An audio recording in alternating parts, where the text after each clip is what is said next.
बिस्मिल्लाहिर्रहमानिर्रहीम। अस्सलाम वालेकुम नाज़रीन, आप यूट्यूब चैनल देख रहे हैं। मैं इमरान खान हूँ। आज सुहेल अफरीदी इमरान खान साहब को मिलने के लिए जेल जा रहे हैं। उनके साथ मिना खान अफरीदी भी हैं, दीगर कुछ और साथी भी हैं, शफीउल्लाह जान भी हैं और लोग भी हैं। तो सुहेल अफरीदी को इमरान खान साहब से मिलने दिया जाएगा या नहीं मिलने दिया जाएगा, ये सवाल फिर अपनी जगह पे मौजूद है। नॉर्मली इमरान खान साहब की मुलाकातें बंद की गई हैं और यह फैसला पाकिस्तान के army chief field marshal Asim Munir का है।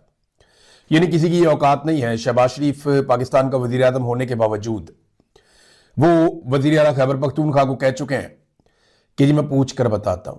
तो शहबाज शरीफ से ऊपर तो आर्मी चीफ ही है, बल्कि पाकिस्तान में इस वक्त सबसे ऊपर आर्मी चीफ है। वो पाकिस्तान का खुदा बने हुए हैं और उन्हें लगता है कि हर चीज वो कंट्रोल करेंगे, जिससे दिल करेगा, जैसे दिल करेगा वैसे डील करेंगे। लोगों की जिंदगियों के मालिक बने हुए हैं। लेकिन ये बहुत सारे लोग माजी में भी बने। इंसानों की तारीख ऐसे लोगों से भरी पड़ी है, लेकिन तारीख में कहीं उन्हें जगह ही नहीं मिली बाद में। बहरहाल इमरान खान साहब से आज सुहेल अफरीदी मुलाकात करने के लिए जाएंगे। इन्हें बहुत दबाव डालना पड़ेगा, बड़ा जोर लगाना पड़ेगा। देखते हैं कि इमरान खान साहब से उनकी मुलाकात करवाई जाती है या नहीं करवाई जाती। इमरान खान साहब की बहन ने और पाकिस्तान तहरीक इंसाफ ने एक स्टेटमेंट जारी किया। पहले वो स्टेटमेंट बताता हूं, फिर आपको एक अजीब चीज बताता हूं जो पाकिस्तान तहरीक इंसाफ की मैंने नोट की है। नौरीन नियाजी कहती हैं, मैं एक बहन हूं और आज मेरा सवाल इक्तदार के ईवानों से है। कई सहाफियों और जराए इबलाग के मुताबिक हमारे भाई इमरान खान को रात की तारीकी में आंख के इलाज के नाम पर पिम्स अस्पताल ले जाया गया। 3 घंटे वहां पर रखा गया और फिर नहायत पुरअसरार और खौफनाक खामोशी के साथ वापस अडियाला जेल मुंतकिल कर दिया गया। अगर यह खबर सच है तो यह सिर्फ जुल्म नहीं बल्कि खुला जुर्म है। किसी में इतनी हिम्मत क्यों नहीं कि इमरान खान की फैमिली और वकला को सच बता सके? किससे छुपाया जा रहा है, किसके हुक्म पर, और आखिर हमारे भाई के साथ जेल के अंदर क्या सलूक हो रहा है? हमारे खानदान और वकला को इस अंधेरे में क्यों रखा जा रहा है? इमरान खान कोई कैदी नंबर नहीं, वो इस कौम की उम्मीद है। उसकी सेहत से खेलना दरअसल पूरी कौम को अंधा करने की कोशिश है। ये अब गुजारिश नहीं, आखिरी वार्निंग है। फौरी तौर पर इमरान खान की फैमिली, जाती डॉक्टर्स और वकला की मुलाकात करवाई जाए, मुकम्मल मेडिकल रिपोर्ट सामने लाई जाए और कौम को बताया जाए कि हमारे भाई को रात की तारीकी में क्यों और किस हाल में अस्पताल ले जाया गया। याद रखें, अगर इमरान खान की आंख तक को कुछ जरा सा भी नुकसान पहुंचा तो यह जुल्म खामोशी से दफन नहीं होगा, फिर किसी और की आंख भी महफूज नहीं रहेगी। पाकिस्तान तहरीक इंसाफ ये कहती है कि कोर कमेटी ने चेयरमैन इमरान खान की सेहत के हवाले से कौमी अखबारात और सोशल मीडिया पर आने वाली खबरों पर शदीद तशवीश का इजहार किया।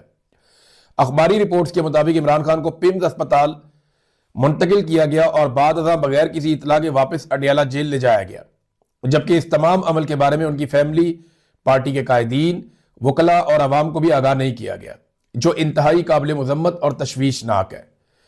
कोर कमेटी इमरान खान के साथ मुलाकातों में रुकावटें डालने और उनकी फैमिली, सियासी रफका और वकला की मुलाकातें रोकने की सख्त मजम्मत करती है। मुतालबा करती है कि इमरान खान की सेहत के बारे में फौरी तौर पर वाज़ेह और मुकम्मल मालूमात फराहम की जाए। उनकी फैमिली, पार्टी रहनुमाओं और वकला से फौरन मुलाकात करवाई जाए। यही मुतालबा इमरान खान की अहलिया बुशरा बीबी के हवाले से भी किया जाता है। हुकूमत से मुतालबा किया है कि इमरान खान का मुआयना शौकत खानम अस्पताल के डॉक्टरों से करवाया जाए।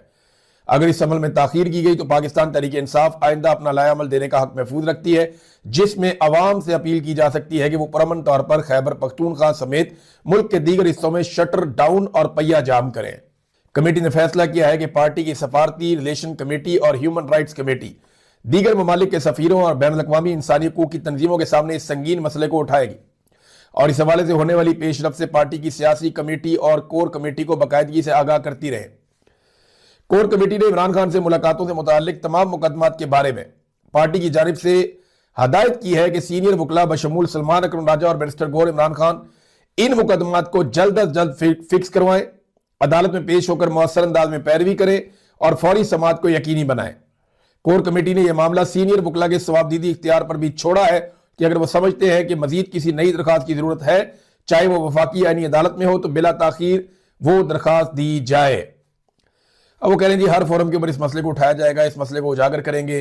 बोर्ड ऑफ पीस में शामिल होने के फैसले को उन्होंने कहा जी हम मुस्तरद करते हैं। पार्टी किसी भी सूरत फलस्तीनी अवाम की ख्वाहिशात और हक आज़ादी के बरखिलाफ कोई फैसला तस्लीम नहीं करती। इजलास में कोर कमेटी के अरकान को 8 फरवरी की तैयारियों के हवाले से तफसीली ब्रीफिंग दी गई, जबकि इत्तेहादी जमातों की जानिब से जारी करदा हदायत से भी आगाह किया गया, जिस पर कोर कमेटी ने इत्मीनान का इजहार किया। कोर कमेटी ने 8 फरवरी की शटर डाउन और पहिया जाम की कॉल को कामयाब बनाने के लिए तमाम अरकान को जिम्मेदारियां तफवीज कर दी हैं और इस अज़म का इजहार किया है कि पुरअमन अवामी ताकत और जमहूरी अंदाज से आईनी, कानूनी और जमहूरी जदोजहद को मंतकी अंजाम तक पहुंचाया जाएगा। एक स्टेटमेंट है पाकिस्तान तहरीक इंसाफ का, कोर कमेटी का। एक लम्हे के लिए आप सोचें, नवाज शरीफ साहब के प्लेटलेट्स गिरे भी नहीं थे और उन्होंने इतने गिरा दिए थे। डॉक्टर उनके सराहने बैठ के उनके प्लेटलेट्स गिनता रहता था। मरियम औरंगजेब के बार बार स्टेटमेंट आते थे, नवाज शरीफ की फैमिली के बार बार स्टेटमेंट आते थे। एक प्रेस कॉन्फ्रेंस खत्म होती थी, आधे घंटे के बाद दूसरी शुरू हो जाती थी और हर तरफ मीडिया इसी को डिस्कस करता था। लेकिन इमरान खान साहब को जेल से खामोशी के साथ अस्पताल लाया गया, वहां पे एक प्रोसीजर किया गया, उनको वापस पहुंचाया गया मुबैना तौर पे, और इसके ऊपर किसी ने चूं तक नहीं की। पाकिस्तान तहरीक इंसाफ को तो अब तक ईवानों को हिला देना चाहिए था, अब तक तो इन्हें मजबूर कर देना चाहिए था पूरे सिस्टम को कि इमरान खान साहब से हमारी मुलाकात करवाई जाए। मुझे बड़े लंबे अरसे के बाद अवाम की सतह पे इतने ज्यादा मैसेजेस मौसूल हुए हैं। हमारे वीलॉग पे मैसेजेस आ रहे हैं, ट्विटर पे मैसेजेस आ रहे हैं, व्हाट्सएप पे मैसेजेस आ रहे हैं। जो मेरा पुराना नंबर है उसके ऊपर मैसेजेस की एक भरमार है। लोग इमरान खान और उनकी सेहत के बारे में जानना चाहते हैं, लोगों को बहुत ज्यादा तशवीश है। लेकिन पाकिस्तान तहरीक इंसाफ को मैंने देखा, इन्होंने इस मामले को इतने नॉर्मल तरीके से डील किया कि मुझे हैरत हुई है। इस मामले पे तो इनको एड़ियों पे खड़े हो जाना चाहिए था, इन्हें एक पांव पे खड़े होकर जोर पूरा लगाना चाहिए था, पूरी ताकत का इस्तेमाल करना चाहिए था कि ये आपने क्या कर दिया, और ये हुकूमत के गले में डाल देना चाहिए था। हुकूमत बिल्कुल रिलैक्स है, उन्हें प्रॉब्लम ही कोई नहीं, उन्होंने कहा मसला ही कोई नहीं, क्योंकि वो पाकिस्तान तहरीक इंसाफ की इस वक्त जो क़यादत मौजूद है वो उसको जानते हैं। इन्होंने किसी किस्म का रिएक्शन दिया नहीं। फैमिली जो कर सकती है वो जाकर वहां बैठ जाती है। अब देखते हैं आज सुहेल अफरीदी साहब गए वहां पे अडियाला के बाहर क्या सूरत हाल बनती है। बहरहाल मुझे पाकिस्तान तहरीक इंसाफ के एक ठंडे किस्म के रवैये से बड़ी हैरत हुई है, मुझे हैरानी हुई है कि ये इतने ठंडे कैसे हो सकते हैं जबकि इनके लीडर के साथ इतना सीरियस इशू हुआ है। फर्ज करें नवाज शरीफ के साथ हो जाता तो जमीन आसमान उन्होंने एक कर देना था, इन्होंने कुछ नहीं किया। अच्छा, 8 फरवरी को निकलने की एक वजह बताने के ऊपर पाकिस्तान तहरीक इंसाफ ने एक पंफलेट जारी किया है। उन्होंने कहा जी सुहेल अफरीदी की क़यादत में 31 जनवरी को अब सवाबी में एक प्रोग्राम होने जा रहा है। वो कह रहे हैं इमरान खान की तरफ से स्ट्रीट मूवमेंट की कॉल क्यों दी गई, इस कॉल पर अवाम क्यों निकले। अब ये वजूहात उन्होंने बताई हैं। पाकिस्तान तहरीक इंसाफ ने यहां 5 वजूहात लिखी हैं। एक, वो ये कहते हैं कि आइन को इस हद तक पामाल किया गया कि आम आदमी को इंसानी हकूक से महरूम कर दिया गया। नंबर 2, अदालती निजाम अमली तौर पर मफलूज कर दिया गया, इंसाफ का वसूल अब मुमकिन नहीं है, जज बेचारे इंसाफ मांगते फिर रहे हैं। नंबर 3, आम आदमी के पास वोट की ताकत होती है, कौमी अमानत है, वोट की इज्जत को तार तार कर दिया गया, फॉर्म 47 जारी कर दिए गए और वोट लेने वाले सलाखों के पीछे हैं और जिन्हें वोट नहीं मिला उन्हें लाके ऐवानों में बैठा दिया। नंबर 4, दरपेश मसाइल सिर्फ तहरीक इंसाफ नहीं बल्कि आम अवाम के हैं, लिहाजा स्ट्रीट मूवमेंट और 8 फरवरी का शटर डाउन हड़ताल अवाम को ही कामयाब करना होगा। ये आप अपने लिए निकल रहे हैं, सिर्फ एक पार्टी के लिए नहीं निकल रहे। वो ये कह रहे हैं अपने बुनियादी हुकूक सलब करने वालों के खिलाफ निकलकर निजाम की इस्लाह के लिए हर फर्द पर निकलना वाजिब है। अपने हकूक के तहफ्फुज की लड़ाई अपने बच्चों के लिए लड़नी होगी और आइन और कानून की बालादस्ती कायम करने में अपनी पुरअमन सियासी जद्दोजहद के लिए अपनी अपनी कमर कस लें। यह जनाब पाकिस्तान तहरीक इंसाफ का कहना है। अब सुहेल अफरीदी साहब जो एक जरगा करने जा रहे हैं ना, एस्टेब्लिशमेंट की पूरी तवज्जो वहां पे, और वो ये चाहते हैं कि वो जरगे से पहले कोई ना कोई ऐसी एक्टिविटी करें कि जरगे को खराब करें। और जरगा होने जा रहा है वादी तीरा के मामलात के ऊपर, और वादी तीरा के मामलात के ऊपर जो इंफॉर्मेशन है वो मैं आपके साथ शेयर करूंगा। आप हैरान हो जाएंगे कि वादी तीरा के अंदर से जो खबरें आ रही हैं, वफाकी हुकूमत के जितने दावे हैं उन्हें तीरा के रहने वाले लोगों ने जिस तरह उड़ा के रख दिया है, ये जरा आप देखिए कि वादी तीरा के लोग अब क्या कहते हैं। पहले तो आप JUIF के जो मकामी रहनुमा है उनकी बात सुने। फजल रहमान साहब की पार्टी है ना, वो कहते हैं जी ये हुकूमत कह रही है कि लोग बर्फ की वजह से निकले हैं। तो इस पे उन्होंने कहा जी पिछले 10 बरसों में ऐसी कोई नकल मकानी नहीं हुई, तो अब ये लोग क्यों घर बार छोड़कर आ रहे हैं। लोग सर्दी से निपटने के लिए पहले ही मुनासिब इंतजाम रखते हैं। यहां कोई पहली मर्तबा बर्फबारी या सर्दी नहीं आई है, हर साल मौसम ऐसा ही होता है। तो ये हुकूमत की बात झूठ साबित हुई जो दावा किया गया हुकूमत की जानिब से कि जनाब बर्फबारी की वजह से ये लोग निकले हैं। फिर एक और जो तीरा के मकामी ताजिर हैं वो कहते हैं जब ऑपरेशन की बातें शुरू हुई तो तीरा की तरफ राशन ले जाने पर पाबंदी आयद कर दी गई कि जनाब यहां पे ऑपरेशन करना है तो राशन भी नहीं लेके जाना, लोगों को निकालना है यहां से। एक ट्रक आना बड़ी मुश्किल से, यानी एक ट्रक आटे का था, वो बड़ी मुश्किल से रवाना हुआ, मगर बर्फबारी खराब हालात के बायस वो मंजिल तक नहीं पहुंच सका। हुकूमत ने इलाका खाली करने का नहीं कहा तो फिर ये रजिस्ट्रेशन कौन कर रहा था? तीरा के मकामी ताजिर ने ये बीबीसी के साथ बातचीत की है। बीबीसी को मजीद बताया कि कम से कम हम पर हंसे तो मत। ख्वाजा आसिफ का बयान ऐसा है जैसे वो हमारा मजाक उड़ा रहे हैं। हम खुद क्यों इस सर्द मौसम में अपना घर बार छोड़कर आएंगे? हमने अभी कुछ अर्सा पहले अपना एक नया मकान तामीर किया है जिसमें बेसमेंट भी है। हम वहां सर्दी से महफूज रह सकते थे। तीरा मुतासरीन की बीबीसी के साथ गुफ्तगू। सर्द मौसम की वजह से नकल मकानी, तीरा से नकल मकानी करने वालों ने वजीर दिफा और वफाकी वुज़रा के दावों को गलत करार दे दिया। इलाका खाली करने के लिए 3 दिन का हमें वक्त दिया गया और कभी कहा गया कि 10 से 25 जनवरी के दौरान नकल मकानी कर लो या ऑपरेशन होगा। यह तीरा के मुतासरीन ने बीबीसी के साथ गुफ्तगू की है।